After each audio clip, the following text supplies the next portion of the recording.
बेशर्मी की बात है, यहां का एक नेता अपने देश में हो रही घटनाओं पे नहीं बोल रहा है। चारण समाज के लोगों से भी कहूंगा कि आपको यहां आना चाहिए, इस आंदोलन को समर्थन देना चाहिए।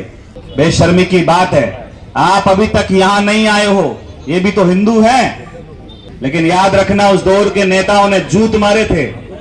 जब असूलों की बात आए तो टकराना जरूरी है, और जिंदा हो तो जिंदा नजर आना जरूरी है।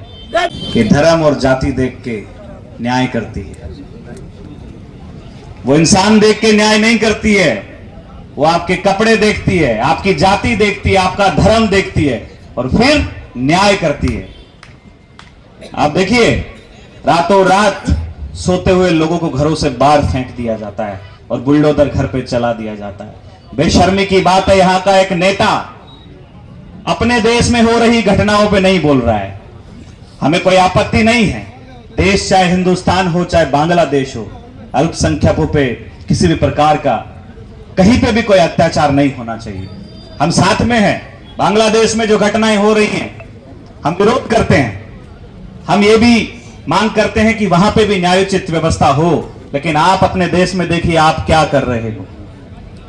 बेशर्मी की बात है, आप अभी तक यहां नहीं आए हो, ये भी तो हिंदू हैं, आप हमें भी हिंदू ही मानते हैं। क्या इन हिंदुओं में क्यों भेदभाव? शकल देख के, जाति देख के, वर्ग देख के आप न्याय करो? आपको सवाल पूछना चाहिए। वर्तमान की शासन की स्थिति ऐसी है जैसे अंग्रेजों के टाइम चलती थी, ईस्ट इंडिया कंपनी का राज था, और आज भी ऐसा लगता है कि बीजेपी की सरकार जो है फूट डालो राज करो वाली जो नीति अपना रही है वो भी अंग्रेजों वाली है। लेकिन याद रखना उस दौर के नेताओं ने जूत मारे थे, क्रांति लेके आए थे, जनता एकजुट हुई और अंग्रेजों को बाहर खदेड़ दिया। तो आज का व्यक्ति जाग गया है, क्रांतिकारी है।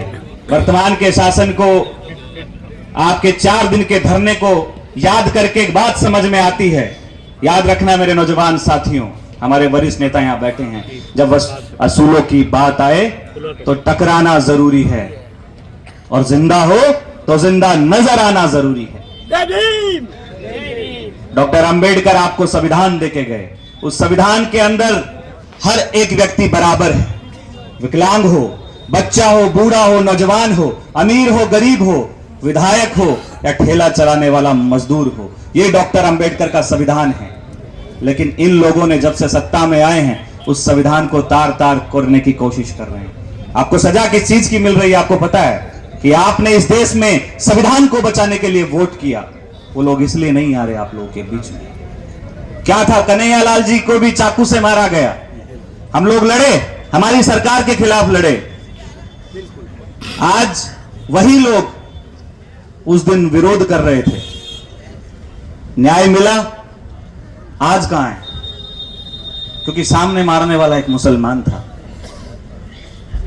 तो भैया, क्रिमिनल की कोई जाति और धर्म नहीं होता है, क्रिमिनल क्रिमिनल होता है।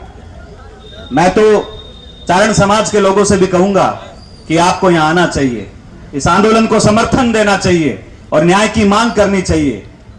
क्योंकि अगर आप क्रिमिनलों को जाति और धर्म में बांटोगे, समुदाय में बांटोगे, तो फिर तो जो बलात्कार करने वाले लोग हैं वो भी तो किसी जाति के होते होंगे, उनके पक्ष में आप खड़ा होना शुरू हो जाओगे, तो कहां जाएगी इस देश की कानून व्यवस्था, कहां जाएगा इस देश का संविधान और कहां जाएगी इस देश की आत्मा? ये आपको समझने का, विचार करने का समय है। साथियों, बहुत बड़ी विडंबना है, कल आप हजारों की संख्या में इकट्ठे